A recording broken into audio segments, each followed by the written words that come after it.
Assalamualaikum warahmatullahi wabarakatuh. Sugeng Rahayu, salam kebajikan. Selamat datang di channel Didi Jejak Budaya. Salam sejahtera buat kita semua.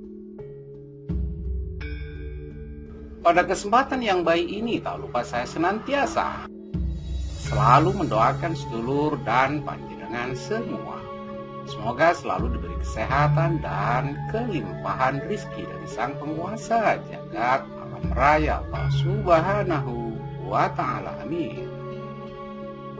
Pada video kali ini saya akan membahas tentang ciri-ciri ataupun tanda-tanda rumah yang ada pusaka gaibnya. Namun sebelum itu, untuk Anda yang belum subscribe, silakan subscribe, like, komen, dan aktifkan tombol lonceng notifikasinya agar silaturahim di antara kita tetap terjaga dengan baik. Sedulurku, seperti yang pernah kita tahu bahwa pusaka itu banyak sekali jenis, macam, dan ragamnya. Bentuknya pun bermacam-macam. Ada pusaka yang berbentuk keris, berbentuk tombak, pedang, ataupun cemeti. Bahkan pusaka dalam bentuk kitab-kitab pun juga ditemukan. Jenis pusaka sebagaimana disebutkan itu sendiri. Ada yang nyata, dapat kita lihat, dapat kita raba dengan panca indera kita. Dan ada yang sudah bisa kita lihat secara nyata ataupun gaib. Tetapi energinya, ioninya tetap masih ada, meskipun secara fisik itu tidak ada bentuknya. Selanjutnya, di rumah kita ataupun tempat-tempat tertentu kadang-kadang terdapat pusaka gaib, dan ioninya tentulah ada di situ. Tentu secara gaib dapat kelihatan. Namun itu bagi mereka, orang-orang yang sudah paham, yang mata batinnya sudah terbuka, jiwa spiritualnya sudah bagus, untuk melihat pusaka-pusaka gaib di suatu tempat tertentu ataupun di suatu rumah. Kadang-kadang ciri dan tandanya muncul. Dari itulah kita bisa memperkirakan kalau rumah kita ada pusaka gaibnya. Adapun ciri-cirinya yang pertama adalah,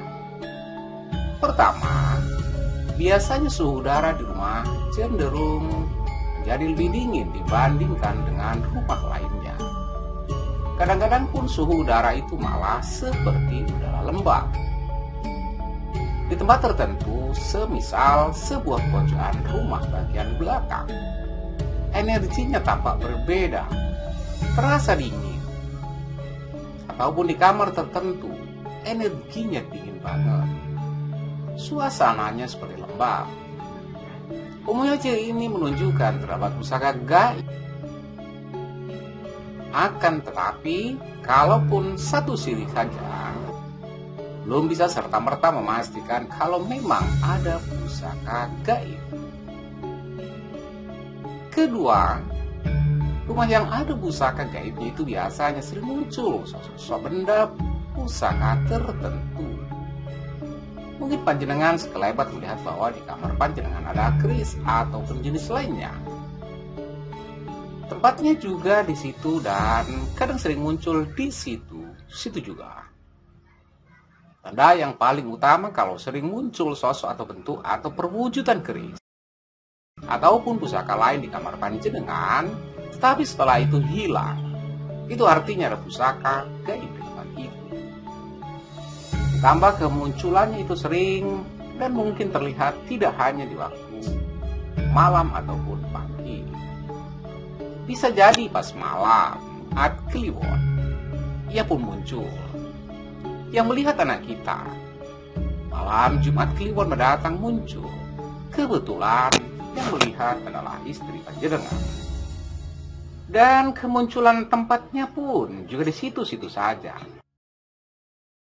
Di kamar ataupun di tempat yang ditengarai menjadi tempat pusaka gaib tersebut.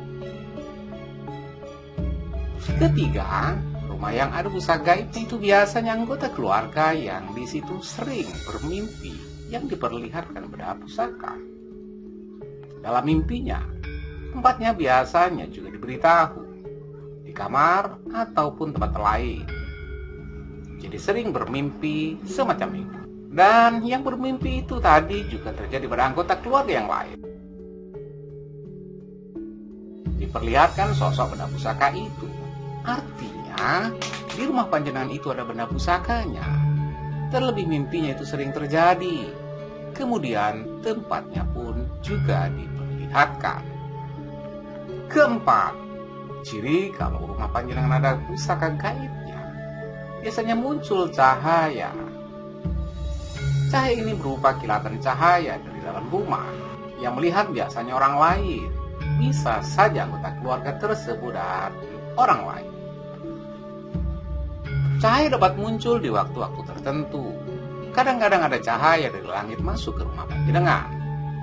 Cahaya dimaksud bukanlah kiriman santet ataupun teluh. Sebab suasana dalam rumah tersebut malah terasa menjadi adem ayem. Yang sudah sering terjadi, jikalau pusaka-pusaka gaib yang energinya bagus, maka cenderung berwarna putih dan kebiruan. Berbeda dengan cahaya santet ataupun teluh. Kalau cahaya santet, teluh, tenung, warnanya adalah kemerahan. Kelima, kalau rumah panjenengan itu ada pusaka gaibnya. Kebetulan, kalau rumah ataupun tanah tersebut berniat hendak dijual, biasanya tidak laku-laku, bahkan sampai tidak jadi dijual. Kalau ada orang yang mau membeli, penawaran harga juga bagus, biasanya banyak mengalami kegagalan. Salah satu sebabnya adalah karena ada daya gaib dari pusaka gaib yang ada di situ.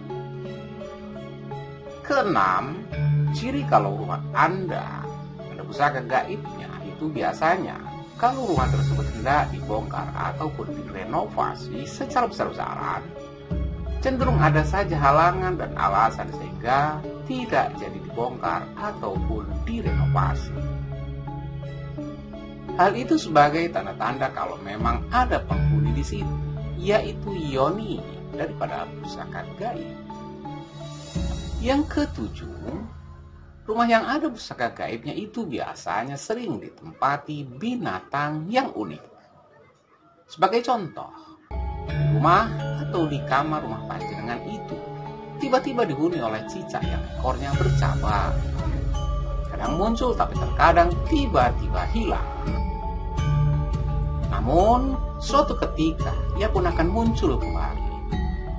Sebenarnya perihal ini juga sebagai indikasi kalau di tempat tersebut itu memang ada pusaka gaibnya. Demikian informasi yang dapat kami berikan. Terima kasih sudah menempatkan menonton. Dan sampai jumpa.